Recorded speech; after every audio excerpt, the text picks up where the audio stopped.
At business school, we're taught about a value proposition. The problem with that is that it assumes you know where to get the product. It assumes that product can get serviced. It assumes all kinds of elements of infrastructure in place in order for it to work. Now you are the first green industrial technology company setting up new value chains, actually convincing back-end, front-end players to adopt your technology at industrial scale. None of that is in place, which means that you might be 100 times as good as the alternative. You might be costing a fraction of that. But if you're not simple to adopt into this value chain, if you're not available at scale, you're going to convert zero. And this is the problem. That's why we call the top is the value prop, the better, cheaper, but the bottom is called the ease of adoption. So if you're BCSA, then you're going to disrupt an industry in no time. And this is what's very unique, is that what people don't understand, if you're not A, and a lot of young industrial companies, they die because they're not A. Just going into any corporate, I can talk from my own career. One of the first large corporates I won was BMW. And they didn't care that they were saving double-digit millions of euros on networking equipment. If we couldn't deliver the same SLA, service level agreement, in all of the 79 countries, forget it, they didn't care.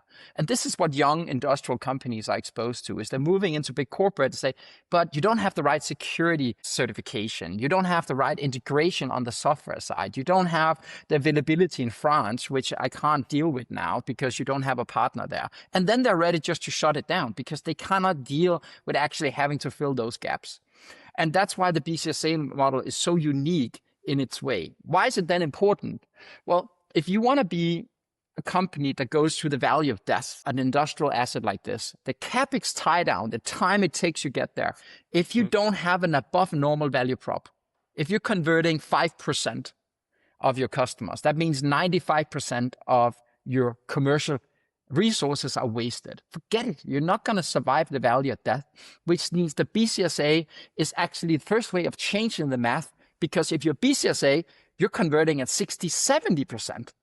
We have assets that are transforming the world, that are converting at 80 to 90% of the customers that make a decision within end transformation.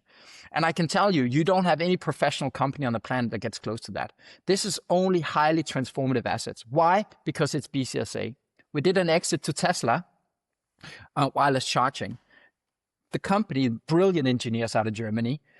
These engineers, we said, it needs to be better, cheaper. And of course, people say, yeah, but it's super much cheaper to do wireless charging for robotics and for EV. Yeah, sure. Simpler? Not so much, because you have larger scale. You need to build new robotics because it didn't fit in. And available, are you really able to service the big industrial customers like Daimler, Volvo, all these things if you don't have like somebody doing that for you? The company is super brilliant and a lot of competition. And they said, okay, we can actually create a product that is wireless charging, costs the same as a normal switch solution, has the same size, so you can just retrofit the robot, and outsourcing the production.